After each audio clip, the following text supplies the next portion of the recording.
Hi friends, നമ്മൾ ഇന്നിവിടെ discuss ചെയ്യാൻ പോകുന്നത് വില്യം ഷേക്സ്പിയറിൻ്റെ ഫേമസ് ട്രാജഡിയായ മക്ബത്തിനെ കുറിച്ചാണ്. ഓവർ അംബിഷ്യസ് ആയ മക്ബത്തിനെ കുറിച്ചാണ് ഈ സ്റ്റോറിയിലൂടെ പറയുന്നത്. Okay, now let's listen to the story. സ്കോട്ട്ലൻഡിലെ രാജാവായ കിങ് ഡങ്കൻ്റെ ജനറൽസാണ് മക്ബത്തും ബാങ്കോയും. രണ്ടുപേരും ഒരു ബാറ്റിൽ കഴിഞ്ഞ് വരുന്ന വഴി 3 വിച്ചസിനെ കാണുന്നു. മക്ബത്തിനെ കണ്ട ഉടനെ വിച്ചസ് പ്രവചിക്കുകയാണ് ഉടനെ തന്നെ മക്ബത്തിനൊരു പ്രൊമോഷൻ കിട്ടും. തെയ്ൻ ഓഫ് കോഡർ ഒരു ഹൈ റാങ്കിങ് പൊസിഷനാണ്. പിന്നെ കുറേ കഴിയുമ്പോൾ കിങ് ഓഫ് സ്കോട്ട്ലാൻഡും ആവാൻ കഴിയും എന്നാണ് വിച്ചസ് പ്രവചിക്കുന്നത്. ബാങ്കോനെ നോക്കിയിട്ട് പറയാണ് ബാങ്കോയ്ക്ക് കിങ് ഓഫ് സ്കോട്ട്ലാൻഡ് ആവാൻ കഴിയില്ലെങ്കിലും ബാങ്കോയുടെ മകന് ഉറപ്പായിട്ടും കിങ് ഓഫ് സ്കോട്ട്ലാൻഡ് ആവാൻ കഴിയും എന്നാണ് പറയുന്നത്. ഇതൊക്കെ പെട്ടെന്ന് കേട്ടപ്പോൾ രണ്ടുപേർക്കും വിശ്വസിക്കാനായില്ല. അതിനെക്കുറിച്ച് കൂടുതൽ കാര്യങ്ങൾ അറിയണമെന്നവർക്ക് തോന്നി. കുറേ കാര്യങ്ങളൊക്കെ തിരിച്ചു ചോദിക്കാൻ നിന്നപ്പോൾ ഉടൻ തന്നെ വിച്ചസ് അപ്രത്യക്ഷമാകുന്നു. അങ്ങനെയിരിക്കെ കുറേയധികം ബാറ്റിൽസ് വിജയകരമായി പൂർത്തിയാക്കിയ മക്ബത്തിനെ കാത്തിരുന്നത് നല്ലൊരു ടൈറ്റിൽ തന്നെയായിരുന്നു. വിച്ചസ് പറഞ്ഞതുപോലെ തന്നെ തെയ്ൻ ഓഫ് കോഡർ ടൈറ്റിലും കിങ് ഡങ്കൻ മക്ബത്തിന് നൽകുന്നു. ഈ ഒരു ടൈറ്റിൽ കിട്ടിയപ്പോൾ പെട്ടെന്ന് മക്ബത്ത് ഓർത്തത് ആ 3 വിച്ചസിനെയാണ്. വിച്ചസിന്റെ പ്രവചനങ്ങളെയാണ് മക്ബത്ത് ഓർത്തത്. കിങ് ഡങ്കൻ അന്ന് രാത്രി തന്നെ മക്ബത്തിന്റെ കാസിൽ ഒന്ന് വിസിറ്റ് ചെയ്യും എന്നും കിങ് പറയുന്നു. ഉടൻ തന്നെ മക്ബത്ത് ലേഡി മക്ബത്തിനെ അറിയിക്കുകയാണ് ഇങ്ങനെ ഒരു പുതിയ പദവി കിട്ടിയതും വിച്ചസിന്റെ പ്രവചനങ്ങളെക്കുറിച്ചും ലേഡി മക്ബത്ത് അറിയിക്കുകയാണ്. മക്ബത്തിനേക്കാളും കുറച്ചുകൂടെ അംബീഷ്യസ് ആയിട്ടുള്ള ആളാണ് ലേഡി മക്ബത്ത്.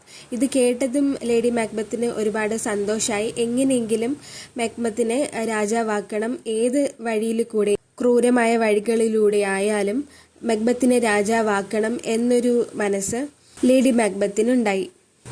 അങ്ങനെ മക്ബത്ത് തൻ്റെ കാസിലിലേക്ക് തിരിച്ചു പോകുന്നു. കുറെ കഴിയുമ്പോൾ കിങ് ഡങ്കനും മക്ബത്തിന്റെ കാസിലോട്ട് പോകുന്നു. എല്ലാവരും ഉറങ്ങുന്നത് വരെ വെയിറ്റ് ചെയ്ത് ലേഡി മക്ബത്തും രണ്ടുപേരും കൂടെ ചേർന്ന് ഡങ്കനെ കൊല്ലാനായിട്ടുള്ള പ്ലാൻ ഇടുന്നു. രാത്രി ഉദ്ദേശിച്ച ടൈം ആയപ്പോൾ ലേഡി മക്ബത്ത് കിങ് ഡങ്കന്റെ ഗാർഡ്സിന്റെ ബോധം പോവാനായി വൈനിൽ ഡ്രഗ് ചേർത്ത് കൊടുക്കുന്നു. ലേഡി മക്ബത്തിന് കിങ് ഡങ്കനെ കൊല്ലാനുള്ള വഴിയൊരുക്കി കൊടുക്കുകയാണ്. ഗാർഡ്സിന്റെ ബോധം പോകുന്ന സമയത്ത് കറക്റ്റായിട്ട് മക്ബത്ത് ഉള്ളിൽ പോയി കിങ് ഡങ്കനെ കൊല്ലുന്നു. കൊലപ്പെടുത്തിയതിന് ശേഷം മക്ബത്തിന് തന്നെ തന്നോട് തന്നെ ഒരു കുറ്റബോധമൊക്കെ തോന്നുന്നു. പക്ഷേ വൈഫായ ലേഡി മക്ബത്ത് കുറച്ചുകൂടെ ആശ്വാസം നൽകുന്നുണ്ട്. ആ സമയത്താണ് മക്ഡഫ് വരുന്നത്. ഉടനെ തന്നെ ലേഡി മക്ബത്ത് ആ രക്തം പുരണ്ട കത്തികൾ കിങ് ഡങ്കന്റെ ഗാർഡ്സിന്റെ അടുത്തേക്ക് എറിയുന്നു. ഗാർഡ്സ് ആണ് കൊന്നത് എന്ന് തെറ്റിദ്ധരിപ്പിക്കാനായിരുന്നു അവരിങ്ങനെ ചെയ്തത്. മക്ഡഫ് ഉള്ളിലേക്ക് വരുമ്പോൾ മക്ബത്ത് ആ ഗാർഡ്സിനെ ദേഷ്യത്തിൽ കൊല്ലുന്ന രംഗമാണ് മക്ഡഫ് കാണുന്നത്. അതായത് ഗാർഡ്സ് കിങ് ഡങ്കനെ കൊന്നതിന് അതിന്റെ ദേഷ്യത്തിൽ മക്ബത്ത് ഈ ഗാർഡ്സിനെ തന്നെ കൊല്ലുന്നതായിട്ട് മക്ഡഫിനെ ബോധ്യപ്പെടുത്താനാണ് മക്ബത്ത് ഇങ്ങനെയൊക്കെ ചെയ്യുന്നത്. ഇതൊക്കെ അറിയുമ്പോൾ തന്നെ ഡങ്കന്റെ മക്കളായ മാൽക്കം ആൻഡ് ഡൊണാൾഡ് തങ്ങളുടെ ജീവൻ സംരക്ഷിക്കാനായി അവിടെ നിന്നും എസ്കേപ്പ് ആവുന്നു. അങ്ങനെ മക്ബത്ത് പ്ലാൻ ചെയ്തതുപോലെ മക്ബത്ത് കിങ് ഓഫ് സ്കോട്ട്ലൻഡ് ആവുന്നു. രാജ്യം തൻ്റെ കയ്യിൽ കിട്ടിയെങ്കിലും മക്ബത്ത് സംതൃപ്തനാവുന്നില്ല. മക്ബത്ത് വീണ്ടും വിച്ചസിന്റെ പ്രവചനം ഒന്നുകൂടെ ഓർക്കുന്നുണ്ട്. ബാങ്കോയിനെ കുറിച്ച് പറഞ്ഞത് ബാങ്കോയുടെ മകൻ രാജാവാകും എന്ന് വിച്ചസ് പറഞ്ഞിരുന്നു. മക്ബത്ത് ബാങ്കോനെയും ബാങ്കോന്റെ സൺ ഫ്ലിയാൻസിനെയും കൊല്ലാനായിട്ട് ആളെ ഏർപ്പെടുത്തുന്നുണ്ട്. ബാങ്കോനെ കൊല്ലാൻ സാധിച്ചെങ്കിലും ബാങ്കോന്റെ മകനായ ഫ്ലിയാൻസിനെ കൊല്ലാൻ സാധിച്ചില്ല. ഫ്ലിയാൻസ് എങ്ങനെയോ രക്ഷപ്പെടുന്നു. ആ രാത്രി മക്ബത്ത് ബാങ്കോന്റെ ഗോസ്റ്റിനെ കാണുന്നു. മക്ബത്തിന്റെ ഭ്രാന്തമായ പ്രവർത്തികൾ കൂടെയുള്ളവരെ അസ്വസ്ഥരാക്കി. ലേഡി മക്ബത്തിന് പോലും മക്ബത്തിനെ ആശ്വസിപ്പിക്കാൻ കഴിഞ്ഞില്ല. മക്ബത്തിന് ഒരുപാട് ടെൻഷനായി. കുറെ ആലോചിച്ചപ്പോൾ വീണ്ടും ആ വിച്ചസിനെ ഒന്നുകൂടെ ഒന്ന് മീറ്റ് ചെയ്യാമെന്ന് വിചാരിക്കുന്നു. വിച്ചസ് 3 കാര്യങ്ങൾ പ്രവചിക്കുന്നുണ്ട്. അതിൽ ആദ്യത്തേത് സ്കോട്ടിഷ് നോബൽമാൻ ആയ മക്ഡഫിനെ ഒന്ന് ശ്രദ്ധിക്കണം എന്ന് വിച്ചസ് പറയുന്നുണ്ട്. ഈ മക്ഡഫ് വൺസ് മക്ബത്ത് കിങ് ആവുന്നതിനെതിരെ എതിർത്തിരുന്നു. മാത്രമല്ല മക്ഡഫിന് നല്ല ഡൗട്ട് ഉണ്ടായിരുന്നു മക്ബത്താണ് കിങ് ഡങ്കനെ കൊന്നതെന്ന്. അടുത്ത വിച്ചസ് പറഞ്ഞ രണ്ടാമത്തെ പ്രൊഫസിയാണ് ഒരു സ്ത്രീയിൽ ജനിക്കുന്ന ആർക്കും നിന്നെ കൊല്ലാൻ കഴിയില്ല എന്നത്. അപ്പോൾ മക്ബത്ത് വിചാരിക്കുന്നുണ്ട് എല്ലാവരും സ്ത്രീയിൽ നിന്നാണല്ലോ ജനിക്കുന്നത്, അപ്പോൾ തന്നെ ആർക്കും കൊല്ലാനാവില്ല എന്ന് മക്ബത്ത് വിചാരിക്കുന്നു. വിച്ചസ് പറയുന്ന മൂന്നാമത്തെ പ്രൊഫസിയാണ് ബെർനാം വുഡ്. ആ ഒരു ബെർനാം ഫോറസ്റ്റ് മക്ബത്തിന്റെ കാസിലോട്ട് മാർച്ച് ചെയ്ത് വരുന്നത് വരെ മക്ബത്ത് സേഫ് ആണെന്ന് വിച്ചസ് പറയുന്നുണ്ട്. അപ്പോൾ മക്ബത്ത് ആലോചിക്കുമ്പോൾ ഈ 3 കാര്യങ്ങളും എന്തായാലും നടക്കില്ല, അപ്പോൾ തന്നെ ആർക്കും ഡിഫീറ്റ് ചെയ്യാനാവില്ല എന്ന് മക്ബത്ത് വിചാരിക്കുന്നുണ്ട്. പക്ഷെ വിച്ചസ് ആദ്യം പറഞ്ഞ കാര്യം മക്ഡഫിനെ കുറിച്ച് അത് നടക്കാൻ സാധ്യതയുള്ള ഒന്നായതുകൊണ്ട് മക്ഡഫിനെ അന്വേഷിച്ച് പോകുന്നുണ്ട്. പക്ഷെ മക്ഡഫ് ആ സമയം ഇംഗ്ലണ്ടിൽ ഡങ്കന്റെ മകനായ മാൽക്കമിനെ കാണാൻ പോവുമായിരുന്നു. തൻ്റെ അച്ഛൻ്റെ സ്ഥാനത്ത് മാൽക്കം വരണമെന്നും മക്ബത്തിന് എഗെയിൻസ്റ്റ് ആയിട്ട് പ്രവർത്തിക്കണമെന്നും കൺവിൻസ് ചെയ്യാൻ വേണ്ടിയിട്ടായിരുന്നു മക്ഡഫ് മാൽക്കമിനെ കാണാൻ പോയത്. മക്ഡഫിനെ കിട്ടാത്തതിൻ്റെ ദേഷ്യത്തിൽ വളരെ ക്രൂരമായി ലേഡി മക്ഡഫിനെയും അദ്ദേഹത്തിൻ്റെ മക്കളെയും കൊലപ്പെടുത്തിയാണ്. ഇംഗ്ലണ്ടിലായിരുന്ന മക്ഡഫ് തൻ്റെ ഫാമിലിയെ വധിച്ച കാര്യം അറിയുമ്പോൾ ശരിക്കും മക്ബത്തിനോട് ദേഷ്യം തോന്നുകയും മക്ബത്തിനെതിരെ റിവെഞ്ച് എടുക്കാനുള്ള തീരുമാനവും എടുക്കുന്നുണ്ട്. അതിനായി മാൽക്കമിനെ കൂട്ടുപിടിച്ച ഒരു ആർമിയെ തന്നെ സെറ്റാക്കുന്നുണ്ട്. ഈ സമയത്ത് ലേഡി മക്ബത്തിന് ശരിക്കും ഒരു ഗിൽറ്റി ഫീലാണ് ഉണ്ടാകുന്നത്. താൻ ഒരുപാട് തെറ്റ് ചെയ്തു എന്നൊക്കെ ലേഡി മക്ബത്ത് ചിന്തിക്കുന്നുണ്ട്. അതുപോലെ തന്നെ ഉറക്കത്തിൽ നടക്കുന്ന അസുഖവും lady മക്ബത്തിനുണ്ടാവുന്നു.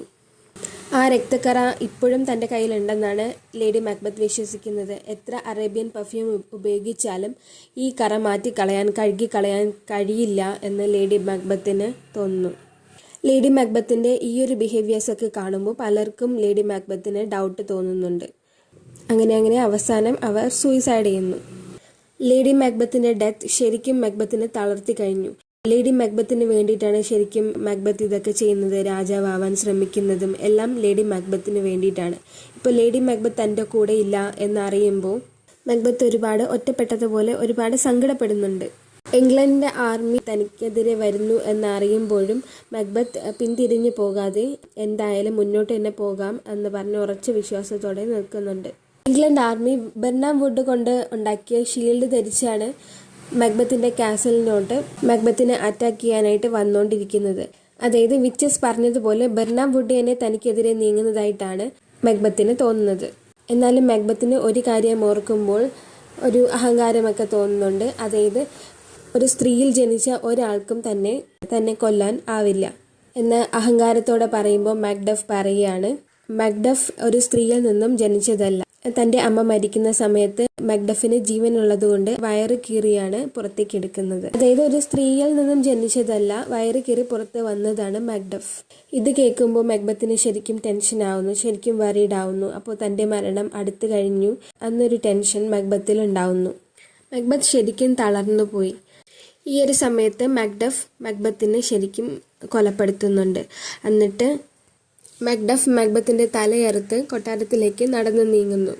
At the end of the play നമുക്ക് കാണാൻ കഴിയുന്നത് ഡങ്കൻ്റെ മകനായ മാൽക്കം കിങ് ഓഫ് സ്കോട്ട്ലാൻഡ് ആവുന്നു. അങ്ങനെ പ്ലേ ഇവിടെ അവസാനിക്കുന്നു.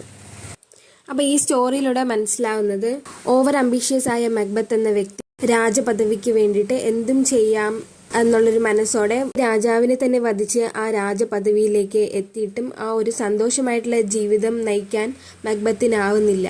താൻ കൊല ചെയ്തതോർത്ത് ആ ഗിൽറ്റി ഫീലിങ്ങിൽ രാജാവ് എന്ന പദവിയിൽ ഇരിക്കാനുള്ള മക്ബത്തിൻ്റെ താല്പര്യം പല കുറ്റകൃത്യങ്ങൾ ചെയ്യാൻ മക്ബത്തിനെ പ്രേരിപ്പിക്കുകയാണ്.